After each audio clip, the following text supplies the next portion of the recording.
আসসালামু আলাইকুম গাইস, এখন আছি আমি ডিউটিতে। দেখেন, কাজ করতেছি নেপালি বন্ধুর সাথে। আমার উস্তাদ।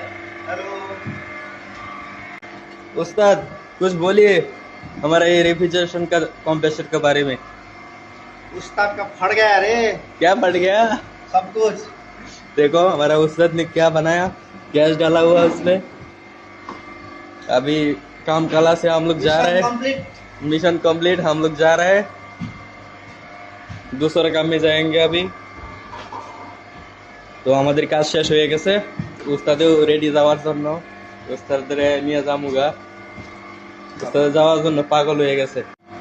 তো আমরা কাজের জন্য আসছিলাম উপরে, নিচের দিকে, সিলিং এর উপরে আছি আমরা। দেখেন নিচের দিক থেকে দেখতে কিরকম থেকে যায়। আমরা ছিলাম সিলিং এর উপরে।